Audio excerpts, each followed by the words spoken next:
Assalamualaikum warahmatullahi wabarakatuh. Perkenalkan nama saya Manuel atau Gimar Sata Sidaputar. NIM saya 2250 8010 0111 Pada saat ini saya akan mengerjakan UAS dalam bentuk tugas, yaitu menjelaskan tentang apa itu subsistem pasca panen di bidang perikanan, terutama pada tahapan pengolahan. Jadi kalau misalkan kita ngomongin subsistem pasca panen ini sendiri, ini merujuk pada kegiatan yang dilakukan setelah penangkapan atau pemanenan ikan atau produk perikanan lainnya. Nah, di sini fokus utamanya itu yang kita lakukan pada produknya itu meningkatkan nilai tambah, kualitas, dan keberlanjutan. Nah, setelah ini saya akan menjelaskan lebih rinci mengenai subsistem pasca panen di bidang perikanan pada tahapan pengolahan. Tahapan pertama ada pembersihan dan pemilahan. Ikan yang telah ditangkap atau dipanen akan melalui proses pembersihan. Setelah itu, ikan dipisahkan berdasarkan ukuran, jenis, atau kualitas. Tahap kedua ada pemotongan dan penyalihan. Tahap ini melibatkan pemotongan ikan sesuai dengan kebutuhan pasar atau permintaan konsumen, seperti dipotong menjadi filet, steak, atau bagian-bagian lainnya. Nah, selanjutnya penyapihan. Penyapihan dilakukan untuk memisahkan daging ikan dari bagian yang tidak diinginkan. Misal contoh dari tulang, sisik, atau bagian lainnya. Tahap ketiga ada pengolahan lanjutan. Tahap pengolahan lanjutan yang melibatkan berbagai proses yang bertujuan untuk meningkatkan nilai tambah, meningkatkan umur simpan, dan menciptakan variasi produk yang berbeda. Nah, di pengolahan lanjutan ini itu melibatkan berbagai proses seperti pengeringan, pengawetan, pengasapan, penggilingan, pengolahan produk olahan seperti ikan asap, ikan kaleng, ikan beku, kerupuk ikan, atau produk berbasis ikan lainnya. Lanjut ke tahap 4, yaitu bumbu dan rempah. Pada tahap ini, ikan atau produk perikanan yang telah diproses dapat ditambahkan dengan bumbu dan rempah-rempah. Nah, ini eee, menjadi bagian yang sangat penting banget, karena dengan ditambahkannya bumbu dan rempah-rempah, itu dapat memberikan cita rasa dan aroma yang khas. Contohnya kalau misalkan diproduksi ikan yang ditambahin bumbu dan rempah-rempah itu seperti ikan asin, ikan pedas, atau produk perikanan dengan cita rasa tertentu. Nah, setelah pengolahan, produk perikanan perlu dikemas dengan baik untuk melindungi produk, mempertahankan kesegaran, dan meningkatkan daya tarik visual. Pengemasan dapat dilakukan dalam kantong plastik, kaleng, box, atau kemasan lainnya sesuai dengan jenis produk dan permintaan pasar. Selanjutnya ada label dan informasi. Pada tahap ini, label dan informasi diberikan pada kemasan. Label ini dapat berisi informasi seperti nama produk, komposisi, tanggal kadaluarsa, petunjuk penyimpanan, dan label gizi. Informasi ini cukup penting untuk memberikan informasi kepada konsumen tentang produk perikanan yang mereka beli. Selanjutnya ada pengawasan mutu. Pengawasan mutu dilakukan untuk memastikan bahwa produk perikanan yang dihasilkan memenuhi standar kualitas dan keamanan. Ini melibatkan pemeriksaan visual, pengujian laboratorium, pengawasan kebersihan dan sanitasi, serta pemantauan kepatuhan terhadap regulasi dan pedoman yang berlaku. Selanjutnya ada penyimpanan dan distribusi. Jadi setelah berbagai tahapan pengolahan tadi, produk perikanan siap untuk disimpan dan didistribusikan. Produk perikanan yang sudah diolah perlu disimpan dengan benar untuk mempertahankan kualitas dan kesegarannya. Selain itu, produk juga harus didistribusikan dengan menggunakan mode transportasi yang tepat dan memperhatikan faktor suhu dan waktu untuk menjaga kualitas produk selama proses distribusi. Nah, itu singkatnya dari subsistem pasca panen di bidang perikanan pada tahapan pengolahan. Yang pasti semuanya itu bertujuan untuk menghasilkan produk perikanan yang berkualitas, bernilai tambah, dan sesuai dengan kebutuhan pasar dan konsumen. Nah, dari tadi kan kita sudah membahas bagaimana serangkaian proses dan tahapan dari pengolahan subsistem pasca panen di bidang perikanan. Tapi kalian bertanya-tanya nggak sih, siapa saja pelaku industri yang ikut serta dalam mengurus pengolahan di subsistem pasca panen di bidang perikanan tersebut? Jadi di sini sudah terpampang 7 pelaku industrinya. Yang pertama ada nelayan. Pasti nelayan. Karena nelayan sendiri merupakan pelaku utama dalam industri perikanan. Mereka bertanggung jawab menangkap ikan dan produk perikanan lainnya dari perairan. Nelayan berperan dalam menyediakan bahan baku untuk proses pengolahan. Selanjutnya ada pengolahan pabrik. Pabrik pengolahan perikanan adalah pelaku utama juga dalam tahapan pengolahan. Mereka memproses bahan baku ikan yang diperoleh dari nelayan menjadi produk perikanan yang siap dikonsumsi atau produk olahan lainnya. Pabrik pengolahan perikanan melibatkan mesin, peralatan, dan tenaga kerja yang terampil untuk melakukan proses pengolahan. Di poin ketiga ada pemasok bahan baku. Pemasok bahan baku ada pelaku yang menyediakan ikan segar atau produk perikanan mentah kepada pabrik pengolahan. Nah, itu bisa juga merupakan nelayan atau pengepul ikan atau perusahaan perikanan lainnya yang memasok bahan baku segar untuk proses pengolahan. Selanjutnya di poin 4 ada ahli gizi dan peneliti. Ahli gizi dan peneliti berperan dalam pengembangan produk perikanan yang sehat dan bergizi. Mereka melakukan penelitian terkait komposisi gizi, nilai nutrisi, dan pengaruh pengolahan terhadap produk perikanan. Ahli gizi juga memberikan saran mengenai penambahan nutrisi dan pengolahan yang tepat untuk produk perikanan. Di poin kelima ada pemasar dan distributor. Pemasar dan distributor berperan dalam memasarkan dan mendistribusikan produk perikanan yang telah diolah. Mereka bertanggung jawab untuk memasarkan produk perikanan ke pasar dan menjalin hubungan dengan pelanggan seperti restoran, supermarket, atau konsumen akhir. Pemasar dan distributor juga bertanggung jawab untuk menjaga kualitas produk selama proses distribusi. Yang terakhir ada pemerintah dan lembaga regulasi. Pemerintah dan lembaga regulasi ini memiliki peran yang lumayan penting karena mereka mengatur dan mengawasi industri perikanan. Mereka mengeluarkan kebijakan, regulasi, dan standar kualitas untuk memastikan keamanan pangan, keberlanjutan, dan kualitas produk perikanan. Mereka juga bertanggung jawab dalam mengawasi pelaksanaan proses pengolahan dan memastikan kepatuhan terhadap regulasi yang tertentu. Nah, dari ketujuh pelaku industri tersebut, semuanya memiliki keterlibatan berbagai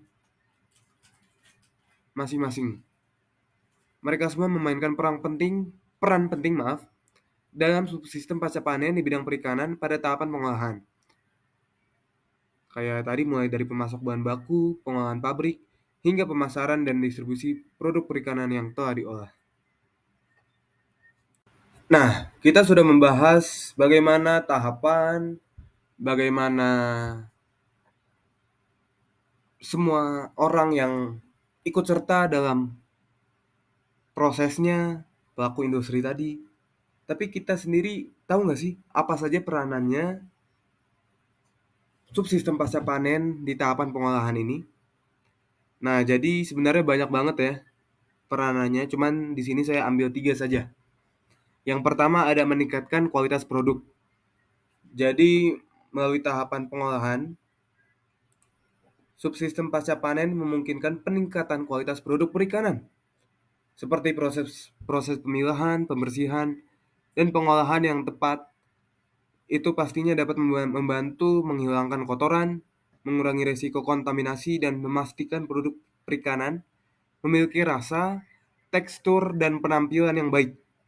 Dengan demikian, produk perikanan yang dihasilkan menjadi lebih menarik bagi konsumen. Selanjutnya ada menciptakan variasi produk. Nah, pengolahan perikanan yang sudah diolah tadi itu pastinya ada variasi produknya. Kayak misalkan pengolahan ikannya dibentuk seperti filet, stik, ikan ikan asap, ikan kalengan, atau produk perikanan olahan lainnya. Subsistem pasca panen dapat memenuhi permintaan pasar yang beragam jika menciptakan variasi pada produknya. Karena dari konsumen sendiri memiliki pilihan yang lebih banyak dalam memilih produk perikanan jika kita menciptakan variasi produk. Otomatis pilihan produk perikanannya itu sesuai dengan preferensi dan kebutuhan mereka. Selanjutnya ada memperpanjang umur simpan. Nah, di tahapan pengolahan dalam sistem pasca panen, itu juga memungkinkan memperpanjang umur simpan produk perikanan, kayak proses pengeringan, pengasapan, pengawetan, atau pembekuan cepat. Itu pastinya dapat menghambat pertumbuhan mikroorganisme dan merusak enzim dalam ikan, sehingga memperpanjang masa simpan produk. Ini penting dalam menjaga kualitas dan kesegaran produk selama distribusi dan penjualan. Nah, selanjutnya kita membahas tentang apa saja sih faktor yang mempengaruhi dari subsistem pasca panen perikanan pada tahapan pengolahan itu sendiri. Nah, di sini sudah tertera 7 faktor yang mempengaruhi. Yang pertama ada kualitas bahan baku. Kualitas bahan baku ikan yang digunakan sangat mempengaruhi hasil akhir produk perikanan. Kayak misalkan kebersihan, kesegaran, ukuran, dan jenis ikan yang digunakan pastinya akan mempengaruhi kualitas dan nilai tambah produk perikanan yang dihasilkan. Bahan baku yang berkualitas baik akan menghasilkan produk perikanan yang lebih baik pula. Begitupun juga sebaliknya. Poin kedua, ada peralatan dan teknologi. Penggunaan peralatan dan teknologi yang tepat dalam tahapan pengolahan memiliki pengaruh signifikan terhadap kualitas dan efisiensi produk. Pemilihan peralatan Pemilihan peralatan pengolahan yang sesuai dengan jenis produk dan kebutuhan produksi dapat meningkatkan efisiensi operasional, memastikan keamanan pangan, dan menghasilkan produk perikanan yang berkualitas. Poin ketiga ada tenaga kerja terampil. Keahlian dan pengetahuan tenaga kerja yang terlibat dalam proses pengolahan perikanan itu pastinya sangat penting. Tenaga kerja yang terampil dapat melakukan proses pemotongan, penyapihan, pengolahan, dan pengemasan dengan tepat sesuai dengan standar kualitas dan keamanan. Pelatihan dan pengembangan keterampilan tenaga kerja merupakan faktor penting dalam meningkatkan efisiensi dan kualitas produksi. Poin keempat ada kebersihan dan sanitasi.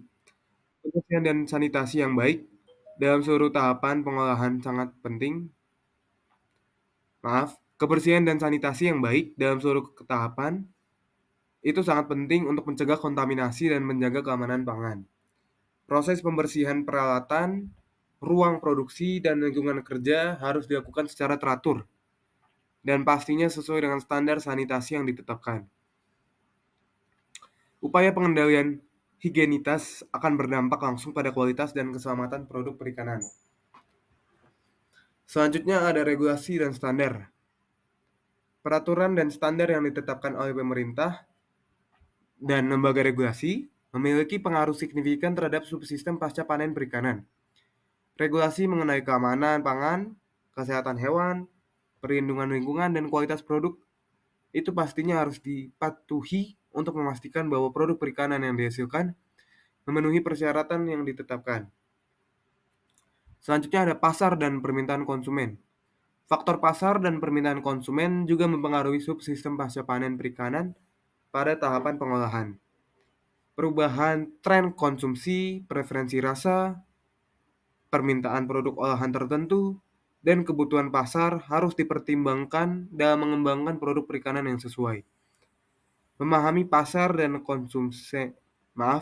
memahami pasar dan konsumen menjadi kunci dalam menciptakan produk yang kompetitif dan sesuai dengan kebutuhan pasar. Dan poin terakhir ada keberlanjutan dan lingkungan. Keberlanjutan dan faktor lingkungan juga harus dipertimbangkan dalam subsistem pasca panen perikanan. Karena pastinya penggunaan teknologi ramah lingkungan dan pengolahan limbah itu akan menjaga lingkungan dan menjaga keberlanjutan. Oke, kita masuk ke pembahasan yang terakhir, yaitu tentang backward linkage. Ada yang tahu backward linkage itu apa? Kalau ada yang tahu, komen di bawah ya. Oke, jadi kita langsung masuk aja ke backward linkage. Jadi konsep backward linkage ini dalam subsistem pasca panen di perikanan pada tahap pengolahan mengacu pada hubungan dan interaksi antara industri pengolahan perikanan dengan sektor-sektor pendukung atau upstream. Nah, di sini konsepnya menekankan bahwa penting sekali keterkaitan dan sinergi antara berbagai pelaku dalam rantai pasok perikanan, mulai dari penyedia bahan baku, pemasok peralatan, jasa transportasi, hingga penelitian dan pengembangan. Nah, dalam konteks subsistem pasca panen perikanan pada tahap pengolahan, backward linkage ini mencakup beberapa aspek penting, seperti pemasok bahan baku, pemasok peralatan dan teknologi, jasa transportasi, institusi penelitian dan pengembangan, dan masih banyak hal lainnya. Jadi, sinergi antara berbagai pelaku dalam rantai pasok perikanan itu sangat penting untuk meningkatkan efisiensi, kualitas, dan nilai tambah produk perikanan yang dihasilkan. Jadi simpelnya melalui backward linkage yang kuat, subsistem pasca panen perikanan pada tahap pengolahan dapat memperoleh akses ke bahan baku berkualitas, peralatan dan teknologi yang tepat, layanan transportasi yang efisien, serta pengetahuan dan inovasi terbaru. Jadi sinergi antara berbagai pelaku dalam rantai pasok perikanan itu kita sadari sangat penting. Karena tadi mengingat banyak faktor-faktor yang di concern atau yang dipertimbangkan yang pastinya berguna untuk meningkatkan efisiensi, kualitas, dan nilai tambah produk perikanan yang dihasilkan. Oke, kita sudah selesai untuk pembahasan subsistem pasca panen di bidang perikanan pada tahapan pengolahan. Terima kasih banyak yang sudah menonton. Jangan lupa like dan subscribe. Dan semoga videonya dapat bermanfaat bagi kalian semua.